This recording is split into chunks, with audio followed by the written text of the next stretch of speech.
Liner, वही typical term cardia या cord से निकला है। कार्डिया आपके पास ग्रीक है, कॉर्ड आपके पास क्या है, लैटिन वर्ड है। इसका साइज टाइटन स्पेस जैसा, इसकी लोकेशन चेस्ट कैविटी या मीडिया स्टेनम की बात होगी। इसके बाद सर इसका डबल सर्किट पढ़ाया, और से सुनोगे डबल सर्किट किस तरह समझाया। हमने कहा कोई भी टिश्यू है उससे जो डीऑक्सीजनेटेड ब्लड है वो ultimately superior vena cava and inferior vena cava से काम राइट एट्रियम में और राइट आर्टरियम से ट्राइकस्पिड वाल्व की मदद से ये काम हो जाता है राइट वेंट्रिकल में। इसका मतलब है ये डीऑक्सीजनेटेड ब्लड को डील कर रहे हैं, ठीक है। Yes sir. राइट आर्टरियम ने डीऑक्सीजनेटेड दिया, उसने राइट वेंट्रिकल को दिया।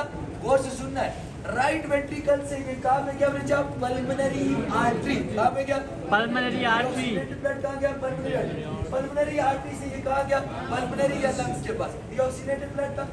अब वापसी इसकी किसकी मदद से हुई, पल्मोनरी वेन। पल्मोनरी वेन से किसने रिसीव किया, लेफ्ट आर्टरी।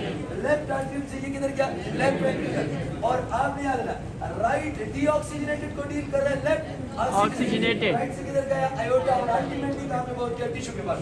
क्या आपको डबल सर्किट समझ आया? Yes sir. ये जो लंग्स के साथ रिलेट कर रहा है that is called pulmonary sector, और आपके पास जिधर रिलेट कर रहा है उसे कहते हैं system circuit. Clear? Yes sir. उसके बाद क्या पढ़ा, उसके बाद वन लाइन है सर जी आपने हार्ट की इलेक्ट्रिकल कंडक्टिविटी, हार्ट के राइट आर्टरियम के ऊपर राइट साइड पे एक छोटा सा स्ट्रक्चर होता है दैट इज कॉल्ड ऐसे नोड। ऐसे नोड, ऐसे नोड मैसेज को बनाता है, इसलिए इसे पेसमेकर कहते हैं।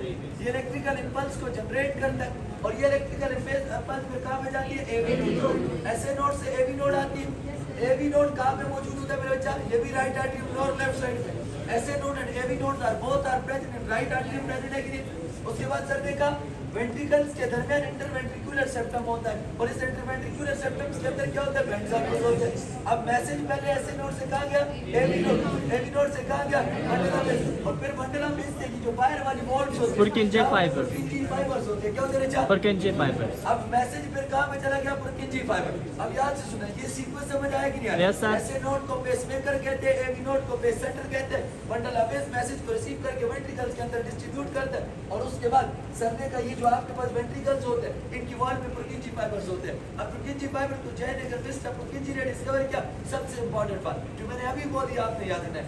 ऐसे नोड से एवी नोड में मैसेज जाने में कितने सेकंड लगे, 0.04 सेकंड। समझिए बात क्या? Yes sir. और उसके बाद एवी नोड से आगे सिग्नल डिस्ट्रीब्यूट होने में कितना, 0.11 सेकंड। मुझे बताओ कोई समझ आई बात की? Yes sir. क्लियर हो गया, थैंक यू। अब इसके बाद